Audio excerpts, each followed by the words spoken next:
Hello मेरे प्यारे झारखंड के साथियों, कैसे हैं आप सब। उम्मीद करते हैं आप लोग बहुत ही मस्त होंगे, स्वस्थ होंगे और अपनी पढ़ाई जबरदस्त तरीके से कर रहे होंगे। तो दोस्तों, आज के इस वीडियो में हम लोग बात करने वाले हैं क्लास 12 फिजिक्स का फर्स्ट यूनिट, जिस यूनिट का नाम है इलेक्ट्रोस्टैटिक्स। हिंदी में बोले तो हिंदी में इस यूनिट का नाम है स्थिर विद्युत की। और स्थिर विद्युत की का आज फर्स्ट चैप्टर, जिस चैप्टर का नाम है विद्युत आवेशित क्षेत्र, अंग्रेज वालों के लिए इलेक्ट्रिक चार्ज एंड फील्ड, इस चैप्टर को आज हम क्लियर करने वाले हैं। ओके, आज का फर्स्ट क्लास हम आज बहुत ही अच्छी तरीके से आपको क्लियर करने वाले हैं। ओके, तो स्टार्ट करते हैं बिना देर किए हुए। सबसे पहले आपको अपना कॉपी खोल लेना है और कॉपी खोलने के बाद आपको यहाँ पे लिखना है यूनिट 1 लिखते ही यहाँ लिखना है आपको स्थिर विद्युत की।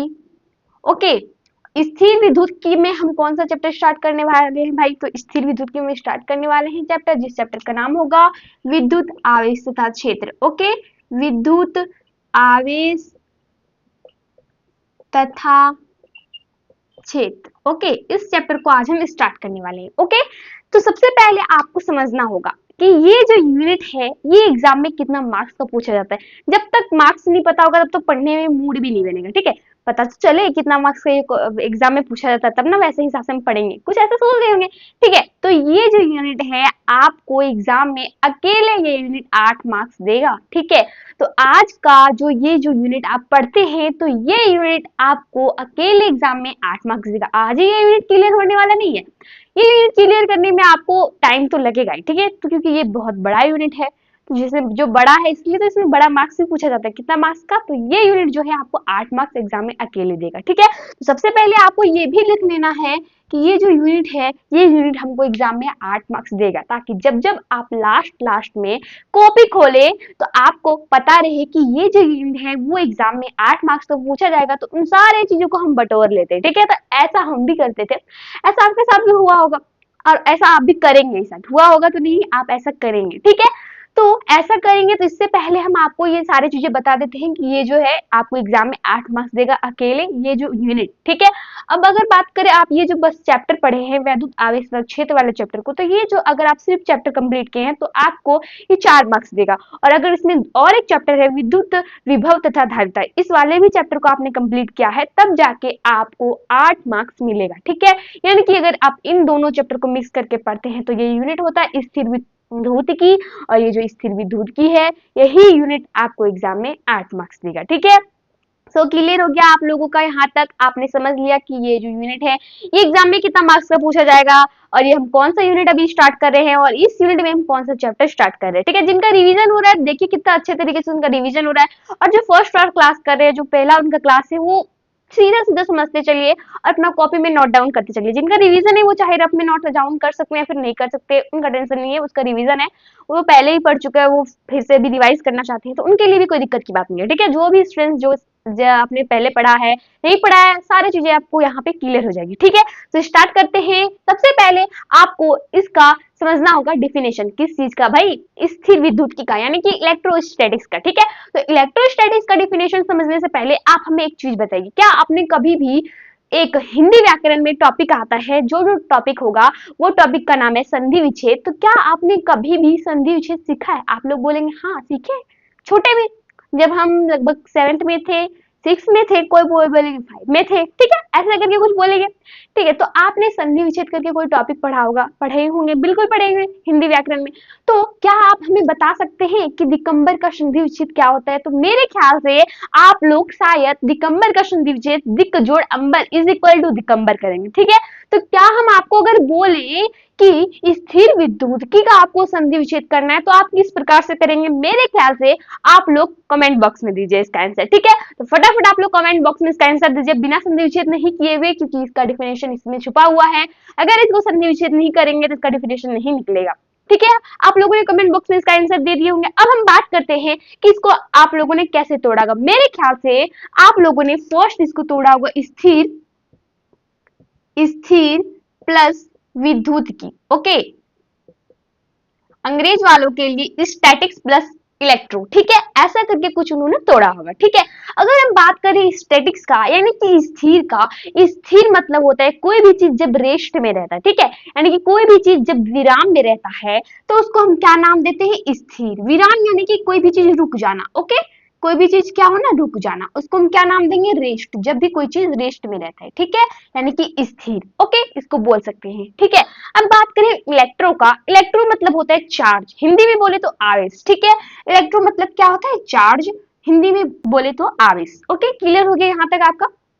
अब हम बात करते हैं कि इसका डिफिनेशन कैसे निकालें। मैंने ये सारी चीजें तो समझ गया कि स्टैटिक्स मतलब होता है कोई भी चीज रेस्ट में रहना, और इलेक्ट्रो मतलब होता है चार्ज, ठीक है, ऐसा तो मैंने समझ गया। बट इसका डिफिनेशन निकलेगा कैसे भाई, यू क्लियर होगा अभी आपका डिफिनेशन, आपको सुनते चलना है, ठीक है। क्या बताएं हम, सबसे पहले आपको एक चीज समझनी होगी, वो चीज है भाई कि फिजिक्स इतना बड़ा है, इतना बड़ा है कि पूरा ब्रह्मांड में फैला हुआ है। हर एक जगह आप जहां देखे वहां चाहे आप फिजिक्स यूज ही होगा फिजिक्स का, वहां हर जगह फिजिक्स ही लगा हुआ है। तो फिजिक्स एक इतना बड़ा है, इतना बड़ा है फिजिक्स, अगर आप उसका कोई भी छोटा सा पार्ट पढ़ते हैं, कोई भी उसका एक ब्रांच पढ़ते हैं, यानी एक छोटा सा उसको शाखा को पढ़ते हैं ना, तो फिजिक्स, क्या हम इसका डिफिनेशन ऐसा कुछ बना सकते हैं कि जो इलेक्ट्रोस्टैटिक्स है वो भी एक फिजिक्स का छोटा सा ब्रांच है, फिजिक्स का एक छोटा सा शाखा है, पूरा ब्रह्मांड में फैला हुआ फिजिक्स का एक छोटा सा भाग को हम पढ़ रहे हैं, ऐसा कुछ हम बोल सकते हैं? तो क्या इसका डिफिनेशन ऐसा हम बना सकते हैं, फिजिक्स का एक वैसा ब्रांच, फिजिक्स का एक वैसा ब्रांच जिसमें हम आवेश के विराम अवस्था के गुणों का अध्ययन करते हैं, उसे स्थिर विद्युत की कहते हैं। डिफिनेशन क्लियर हो गया? क्या बताएं हम, फिजिक्स की एक वैसी शाखा, यानी कि भौतिकी की एक वैसी शाखा जिसमें हम आवेश के विराम अवस्था के गुणों का अध्ययन करते हैं, उसे स्थिर विद्युत की कहते हैं। अगर आपको बोल दे कि स्थिर विद्युत की में आप किस किस चीजों के बारे में पढ़ेंगे, तो आप फटाफट आंसर देंगे कि जब चार्ज रेस्ट में रहेगा हम इस सब चीजों के बारे में पढ़ेंगे, किसमें, इलेक्ट्रोस्टैटिक्स में, ठीक है। क्लियर हो गया यहाँ तक आपको? अब हम इसका डिफिनेशन लिखते हैं, आप एक बार फिर से सुनिए इसका डिफिनेशन। क्या बताएं हम कि भौतिकी विज्ञान की एक वैसी शाखा, भौतिकी विज्ञान की एक वैसी शाखा जिसमें हम आवेश के विराम अवस्था के गुणों का अध्ययन करते हैं, उसे स्थिर विद्युत की कहते हैं। क्लियर हो गया ना? यू क्लियर हुआ इसका डिफिनेशन? अब आपको लिखना कैसे है वो तरीका हम बताते हैं अभी, ठीक है। तो इसको हम क्लीन करते हैं। अब हम बात कर लेंगे स्थिर विद्युतिकी का डेफिनेशन आपको कैसे लिखना है, ओके।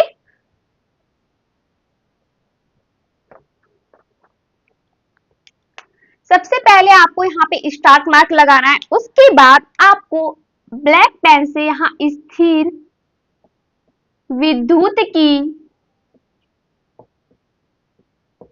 जो स्टूडेंट्स नोट करना चाहते हैं वो इस प्रकार से नोट कीजिए, क्योंकि अगर आप, हम जैसे आपको बता रहे उस तरीके से आप नोट करते हैं ना, तो एक बार आपको लिखने का प्रैक्टिस हो जाएगा, प्लस में आप जैसा यहाँ लिखने का प्रैक्टिस करते हैं एग्जाम हॉल में ऐसा ही आप लिख पाएंगे, ठीक है। तो लिखने का प्रैक्टिस स्टार्टिंग से ही अच्छे तरीके से कीजिए, ताकि आप एग्जाम हॉल में अच्छे तरीके से आंसर दे सके, ठीक है, और एग्जामिनर भी आपको अच्छे मार्क्स दिए, ठीक है। तो क्लियर करते हैं आप स्थिर विद्युत का डिफिनेशन लिखना कैसे। जैसे ही आपने हेडिंग लगाया स्थिर विद्युत की, ये लाइन को आपको छोड़ना से जस्ट नीचे से स्टार्ट करना है इसका डिफिनेशन लिखना। हम स्टार्ट करते हैं। हम क्या बताएं इसका डिफिनेशन, आप लोग भूल भी गए होंगे शायद, भूलना नहीं है। क्या बताएं हम, भौतिकी विज्ञान की वैसी शाखा, भौतिकी विज्ञान की वह शाखा जिसमें हम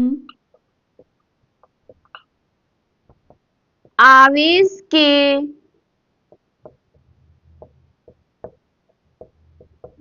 विराम अवस्था के गुणों का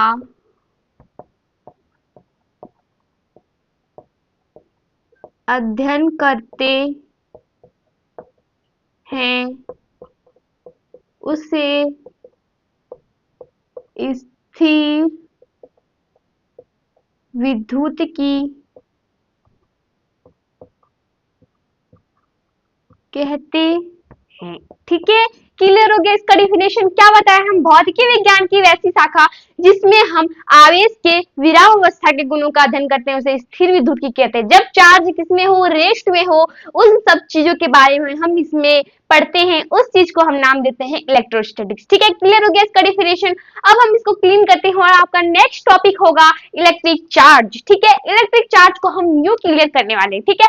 जैसे आपने संधि विच्छेद करके आप इलेक्ट्रोस्टैटिक्स का डिफिनेशन समझा, उसी तरह आपको स्टोरी समझ के आप लोगों का इलेक्ट्रिक चार्ज चार्ज का डिफिनेशन क्लियर होगा, ठीक है, यानी कि वैद्युत आवेश का क्षेत्र। अब ये चैप्टर आपका स्टार्ट होने वाला है। पहले तो ये इंट्रो था, अब स्टार्ट होगा उसका चैप्टर, ठीक है। क्लियर करते हैं, तब तक हम आप इसको क्लीन करते हैं। आपने साथ साथ नोट कर लिया होगा। अब हम बात करेंगे चार्ज के बारे में, ओके। इसको हम क्लीन करते हैं, आप लोग इसको नोट कर लिए होंगे।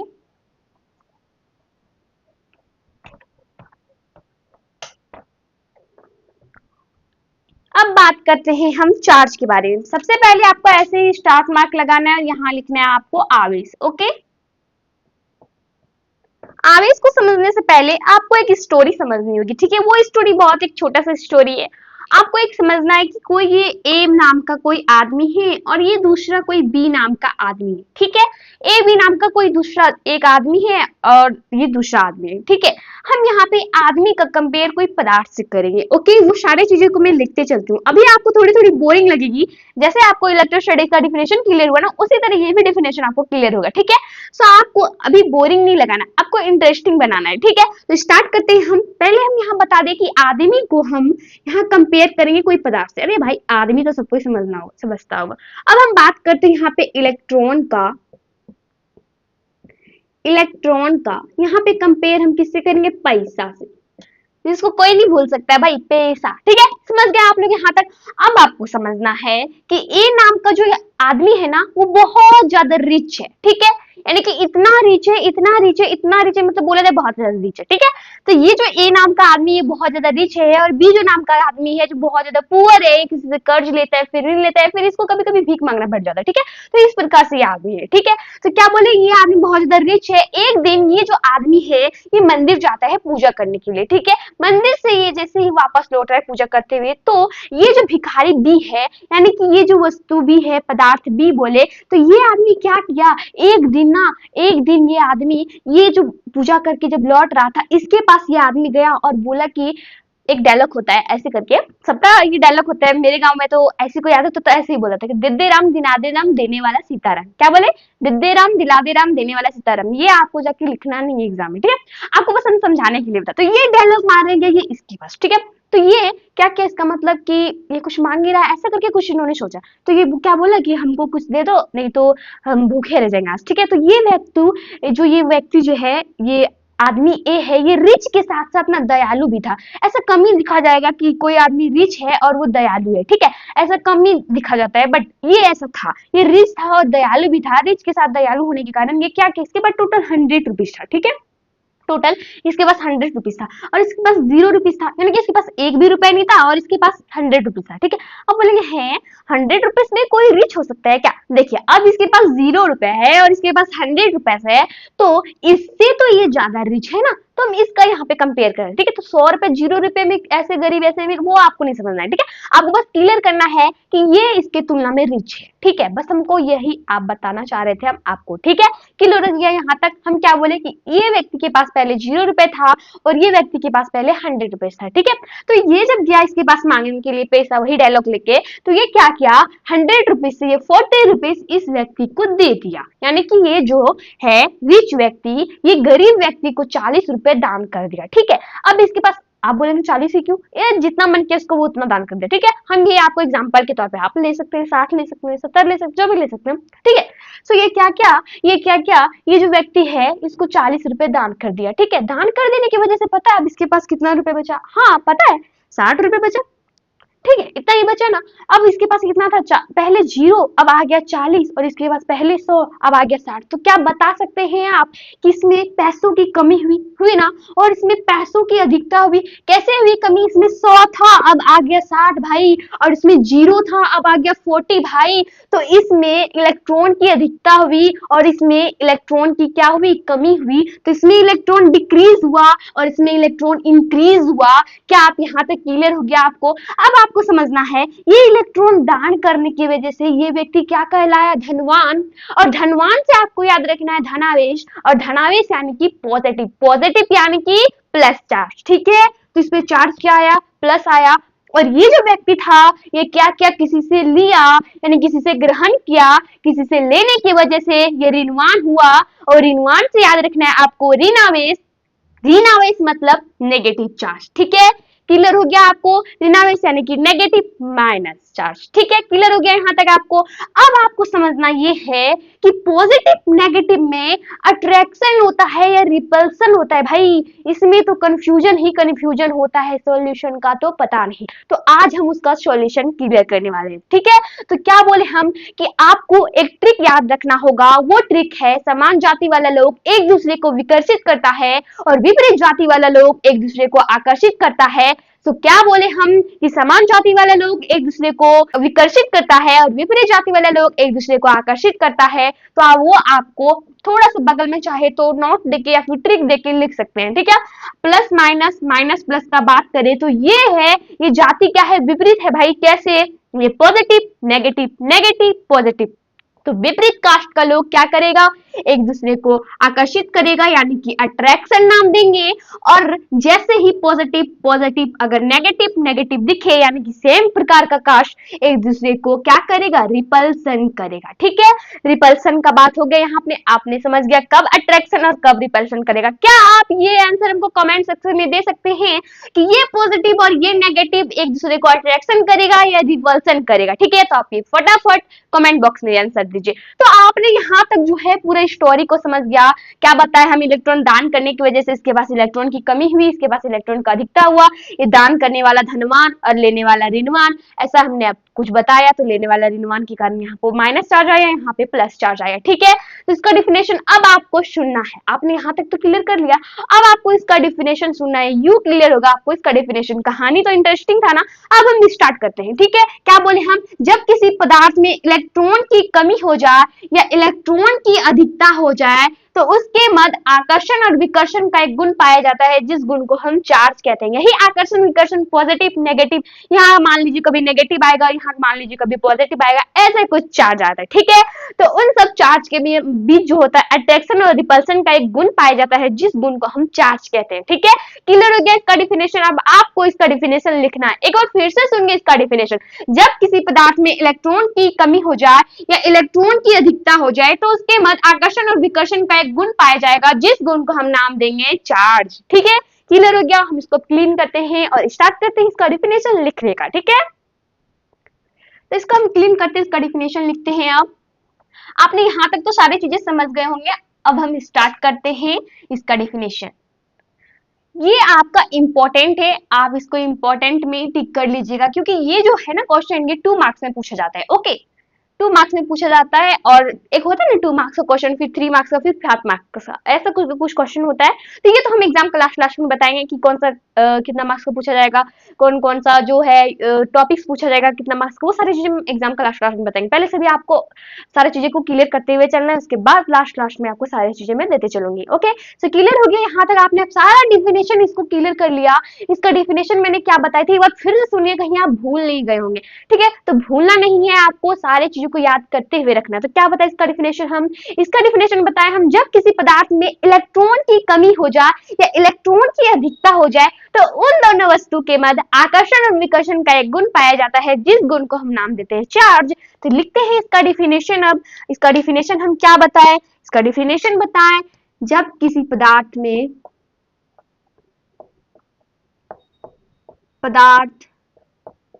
में इलेक्ट्रॉन की कमी या अधिकता होने के कारण उसके मध्य आकर्षण या विकर्षण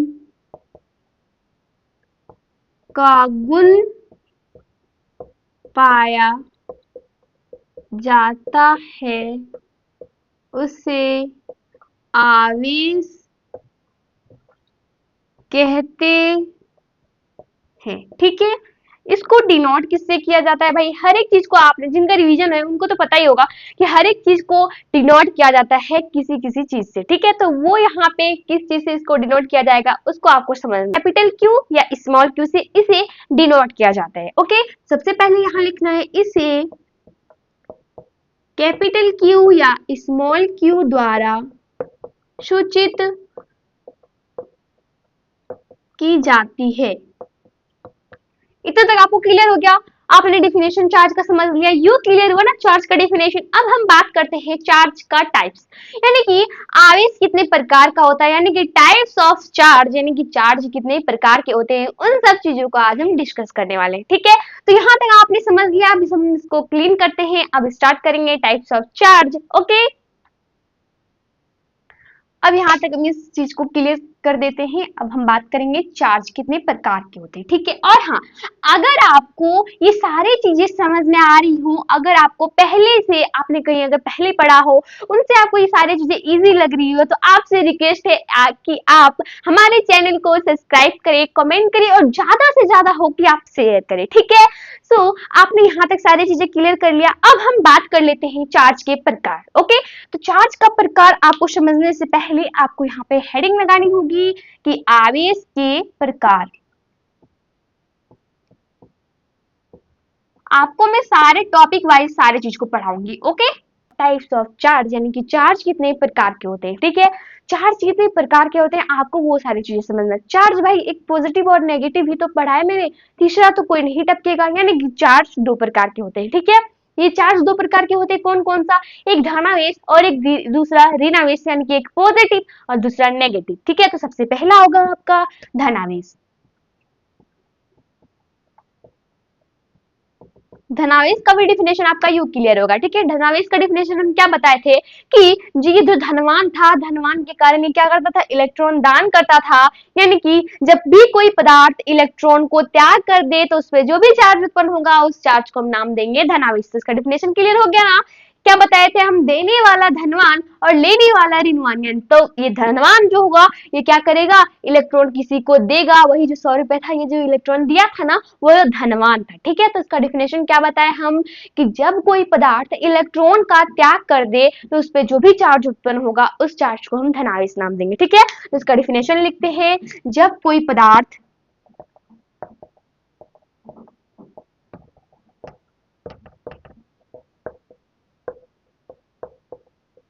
जब कोई पदार्थ इलेक्ट्रॉन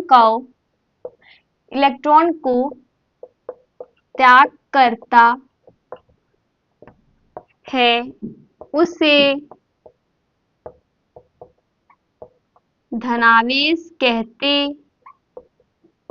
हैं। ठीक है, अब आपको समझना है धनावेश जो है इसको किस सिंबल से डिनोट किया जाता है भाई? तो इसको डिनोट किया जाता है प्लस क्यू से। कैसे प्लस क्यू से इसको डिनोट किया जाता है? देखिए, धन यानी कि पॉजिटिव, धन यानी कि पॉजिटिव, और आवेश का बात करें, आवेश यानी कि क्यू, इसलिए इसको प्लस क्यू द्वारा सूचित किया जाता है। ठीक है, तो इसको लिखेंगे यहाँ पे इसे प्लस क्यू द्वारा सूचित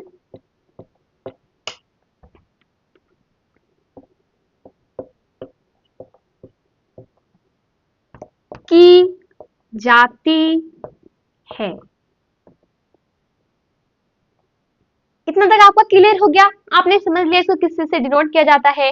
और ये जो है आवेश, धनावेश का बात करें, वो कैसे इलेक्ट्रॉन को त्याग करता है, ये सारी चीजें आपने क्लियर कर लिया। और एक बात हम क्या बताए थे कि धनावेशित वस्तु में इलेक्ट्रॉन की कमी होती है। क्यों होती है भाई? क्योंकि ये इलेक्ट्रॉन त्याग कर देता है, त्याग करने की वजह से इसके पास पहले से अब कम इलेक्ट्रॉन बचता है। इसलिए आप लोग नोट नंबर 1 लिखेंगे। यहाँ पे एक नोट लिखकर आप लोग नोट नंबर 1 लिखेंगे, धनावेशित वस्तु में इलेक्ट्रॉन की कमी होती है। ओके, क्या लिखेंगे आप लोग? ये ऑब्जेक्टिव में पूछ दिया जाता है। ठीक है, आप चाहे तो प्रीवियस ईयर देख सकते हैं खोल के, उसमें आपको ऑब्जेक्टिव पूछा गया है ये क्वेश्चन कि किस पदार्थ में इलेक्ट्रॉन की कमी होती है। ठीक है, तो ऐसा करके कुछ क्वेश्चन अगर पूछ दे तो मैं अब देखिए, अगर आपका ऑब्जेक्टिव का बात करें, ऑब्जेक्टिव का क्वेश्चन अगर आपसे पूछा जाएगा तो मेरे सारे नोट को आप पढ़ते जाइएगा। ठीक है, जितना सारा मैं नोट लिखाते चलूंगी, ऑब्जेक्टिव उससे एक भी क्वेश्चन बाहर नहीं जाएगा। ऑब्जेक्टिव का बात कर रहे हैं। ठीक है, तो ऑब्जेक्टिव को आपको यहाँ पे क्लियर करने के लिए आपको नोट समझना होगा। नोट क्या है भाई? कि धनावेशित पदार्थ में इलेक्ट्रॉन की कमी होती है। नंबर 1 लिख के लिखना है आपको, धनावेशित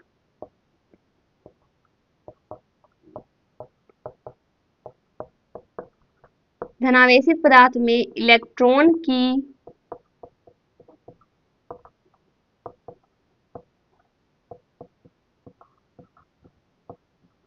कमी होती है। ठीक है, क्या बोले हम, धनावेशित पदार्थ में इलेक्ट्रॉन की कमी होती है। ठीक है, क्लियर हो गया यहाँ तक, ये आपका नोट नंबर 1 है। ठीक है, अब हम बात कर लेते हैं ऋणावेश का। ठीक है, ऋणावेश का बात करें तो क्या आप लोगों ने ऋणावेश का डेफिनेशन कुछ सोचा? आप लोगों के मन में क्या कुछ डेफिनेशन आया कि ये इलेक्ट्रॉन का त्याग किया, क्या ऋणावेश इलेक्ट्रॉन का ग्रहण करेगा? जी हाँ, बिल्कुल, ये डेफिनेशन यही होगा कि जब कोई पदार्थ इलेक्ट्रॉन को ग्रहण करता है तो उस पर जो भी चार्ज उत्पन्न होगा उस चार्ज को हम नाम देते हैं ऋणावेश। ठीक है, जैसे आपने धनावेश का डेफिनेशन क्लियर किया उसी तरह ऋणावेश का भी डेफिनेशन है। ठीक है, तो इसको हम क्लीन करते हैं। अब हम बात कर लेंगे ऋणावेश का। ओके,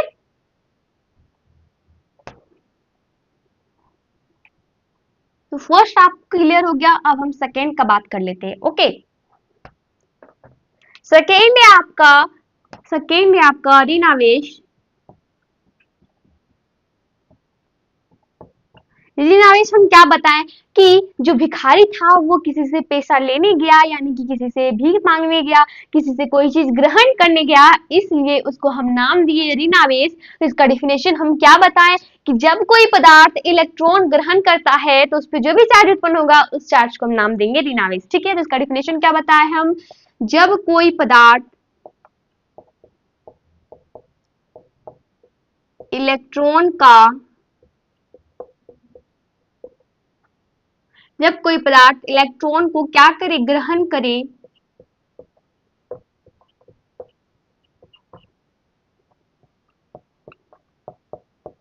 उसे हम क्या नाम देते हैं, ऋणावेश। ओके, क्लियर हो गया आपका यहाँ तक डेफिनेशन। और इसको डिनोट किस चीज से किया जाएगा भाई, ऋण यानी कि माइनस, और आवेश यानी कि क्यू, इसलिए इसको माइनस क्यू द्वारा सूचित किया जाता है। ओके, तो यहाँ लिखेंगे इसे माइनस क्यू द्वारा सूचित की जाती है। ठीक है, यहाँ तक आप लोगों का क्लियर हो गया। अब हम बात कर लेते हैं कि ऋणावेशित वस्तु में क्या इलेक्ट्रॉन की कमी होगी और या फिर इलेक्ट्रॉन की अधिकता होगी। ठीक है, तो ऋणावेशित पदार्थ में इलेक्ट्रॉन की अधिकता होगी। कैसे, इसके पास 0 था, इसने भीख मांगा, भीख मांगने की वजह से इसके पास 40 रुपीस आया, यानी कि इसके पास पहले से ज्यादा इलेक्ट्रॉन आया, इसलिए ऋणावेशित वस्तु में इलेक्ट्रॉन की अधिकता होती है। ठीक है, तो आपको नोट नंबर 1 लिखना है, यहाँ पे नोट लिख के आपको नोट नंबर 1 लिखना है कि ऋणावेशित पदार्थ में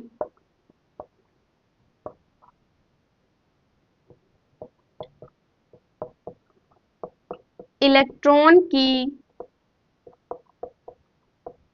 अधिकता होती है। ओके,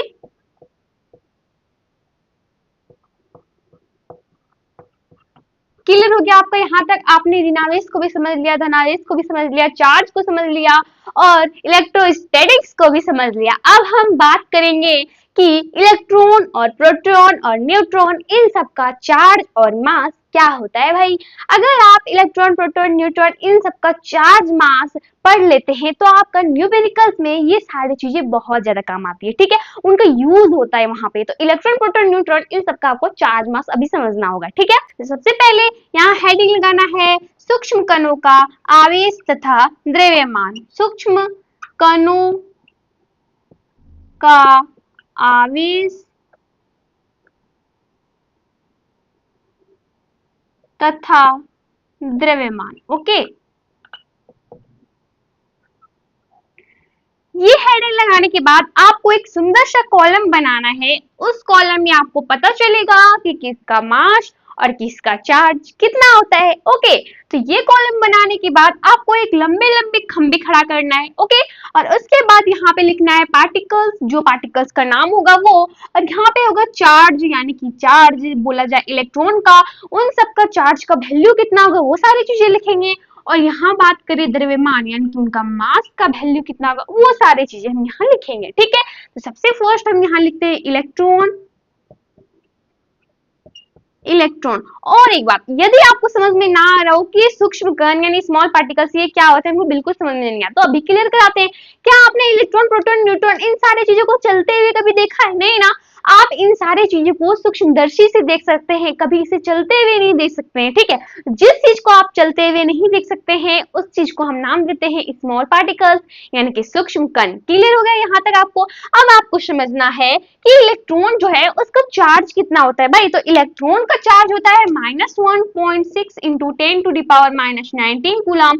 ये कूलम कहाँ से टपक गया? ये कूलम टपका क्योंकि ये चार्ज का वैल्यू होता है, यानी कि ऐसा यूनिट होता है, वैल्यू नहीं, ये जो ऐसा यूनिट होता है ना वो होता है कूलम, इसीलिए इसके बगल में हम कूलम लगाए, ठीक है। अगर बात करें इलेक्ट्रॉन का क्या होता है, मास कितना होता है, तो वो मास होता है 9.1 इंटू 10⁻31 kg, ठीक है। अब इसके बगल में केजी कैसे लगाएं? केजी इसलिए लगाएं क्योंकि जो मास होता है ना उसको मेजर किया जाता है केजी में, इसीलिए हम उसके बगल में केजी लगाएं, ठीक है। जैसे ये चार्ज को कूलम लिखते हैं ना ऐसा यूनिट, उसी प्रकार से मास का भी जो होता है ये यूनिट होता है केजी, ठीक है। अब बात करें हम प्रोटॉन का, तो ये प्रोटॉन जो होता है उनका चार्ज का जो बोले, प्रोटॉन, ठीक है। प्रोटॉन का अगर चार्ज का बात करें, प्रोटॉन का चार्ज यहाँ पे होता है 1.6 इंटू 10⁻19 कूलम, ठीक है, -19 कूलम। बट ये क्या होगा पता है, ये जो वैल्यू है यहाँ पे, ये वैल्यू नेगेटिव है, बस यहाँ ये वैल्यू पॉजिटिव हो जाएगा। तो आप ये याद करें, दूसरा आपको फ्री याद होगा, यानी कि बाय वन और गेट वन फ्री। तो आप जैसे ही फर्स्ट याद करते हैं आपको सेकेंड तुरंत याद हो जाता है, बट यहाँ पे साइन का चेंजेस होता है, ठीक है। अगर हम नेक्स्ट बात करिए कि ये प्रोटॉन जो होता है उसका मास कितना होता है भाई, तो प्रोटॉन का मास होता है 1.67 इंटू 10⁻⁻27 kg, ठीक है, 10⁻⁻27 kg। ओके, अब बात कर लेते हैं हम नेक्स्ट, जो है न्यूट्रॉन आएगा आपका, और वो न्यूट्रॉन का चार्ज का अगर बात करें तो न्यूट्रॉन का जो चार्ज होता है, न्यूट्रॉन ऐसा लग रहा है कि ये न्यूट्रल है भाई, तो न्यूट्रल यानी कि न्यूट्रॉन का जो भी चार्ज होगा वो न्यूट्रल होगा। न्यूट्रल मतलब कि शून्य होगा, यानी कि जब भी बोले न्यूट्रॉन का चार्ज कितना होगा तो वो चार्ज हमको जीरो मानना है, ठीक है। अगर आपको बोल दे कि न्यूट्रॉन का मास कितना होता है, तो जो मास प्रोटॉन का होगा ना वही मास न्यूट्रॉन का होगा, यानी कि 1.67 इंटू 10⁻⁻27 kg, ठीक है। क्लियर हो गया यहाँ तक आपको? अगर आप फर्स्ट याद करते हैं इलेक्ट्रॉन का चार्ज, तो इलेक्ट्रॉन का चार्ज याद करने के बाद आपको तुरंत याद हो जाएगा प्रोटॉन का चार्ज, और अगर आप याद करते हैं प्रोटॉन का मास तो आपको तुरंत याद हो जाएगा न्यूट्रॉन का मास, ठीक है। बाकी आपको पूरी इजी तरीके से सारी चीजें क्लियर हो जाएगी। ओके, अब यहाँ तक क्लियर कर लिए। क्लियर कर लेने के बाद आपको इसे घेर लेना है, ठीक है, नहीं घेरेंगे तो ये इधर उधर भाग जाएगा, ठीक है। तो आपने ये सारी चीजें को क्लियर कर लिया। अब आपको ये सारी चीजें अगर कहीं भी एक भी जरा से कहीं भी दिक्कत आती है, अगर आपको कोई टॉपिक्स में थोड़ा सा भी डाउट हुआ होगा तो आपके लिए कमेंट बॉक्स खाली पड़ा है। आप कमेंट बॉक्स में कमेंट करके बताइए कि हमको यहाँ पे डाउट हुआ, हम उसके लिए दूसरा वीडियो लेके आएंगे, ठीक है। तो आज का क्लास आपको ये कैसा लगा वो भी आप कमेंट बॉक्स में आंसर दीजिए। तो आज का क्लास अच्छा लगा या फिर अच्छा नहीं लगा। अगर अच्छा लगा होगा तो इधर फटाफट हमारे चैनल को लाइक कीजिए और ज्यादा से ज्यादा शेयर कीजिए, ठीक है। मिलते हैं अगले वीडियो में, तब तक के लिए बाय बाय, टेक केयर।